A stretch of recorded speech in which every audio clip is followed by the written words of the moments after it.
vous vous lancez dans la lecture audio de l'analyse littéraire de la bibliothécaire, célèbre ouvrage de Gudule.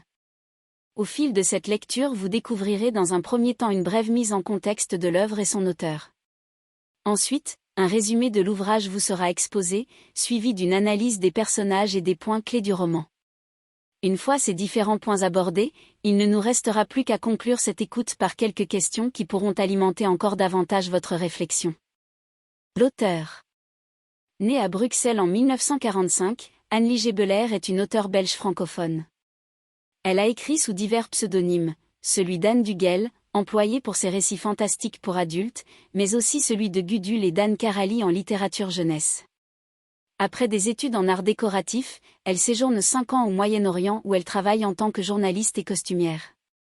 De retour, en France, elle collabore avec divers magazines et anime des émissions radio, notamment sur la bande dessinée.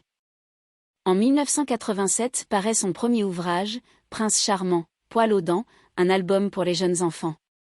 Depuis, elle écrit des romans pour la jeunesse et pour les adultes, mais est également auteure de scénarios de bande dessinée. Ses romans rencontrent un immense succès et ont reçu à plusieurs reprises des prix. Elle s'est éteinte en 2015 à l'âge de 69 ans. L'œuvre. Publiée en 1995, La bibliothécaire est un roman fantastique pour la jeunesse qui met en scène un adolescent nommé Guillaume qui déteste lire et écrire. Tous les soirs, le jeune homme observe la vieille dame qui habite en face de chez lui et se pose des questions. Pourquoi écrit-elle toute la nuit? Qui est la mystérieuse jeune fille qui sort de l'immeuble une fois la lumière éteinte? Désireux de comprendre, Guillaume se lance à la poursuite de cette dernière. Gudule nous embarque ici dans un voyage merveilleux au pays des livres, où l'on rencontre des personnages d'œuvres classiques tels que Poil de carotte, Le Petit Prince ou encore Alice, avec pour objectif de donner aux jeunes lecteurs le goût de la littérature. Ce livre a reçu plusieurs récompenses, dont le prix Chrono en 1996. Résumé. La vieille dame d'en face. Tous les soirs, Guillaume observe sa voisine d'en face, une vieille dame qui écrit tard dans la nuit. Dès qu'elle éteint la lumière, une jeune fille mystérieuse sort de l'immeuble en courant. Intrigué et séduit, Guillaume décide un soir de se lancer à sa poursuite pour lui parler. Sa filature l'emmène à la bibliothèque. La jeune fille, qui se prénomme Ida, lui avoue être la vieille dame, ancienne bibliothécaire des lieux, qui poursuit tous les soirs l'écriture de ses mémoires. Elle en est arrivée à l'année 1926. La jeune fille qu'il a en face de lui est donc la vieille dame, à l'âge adolescent.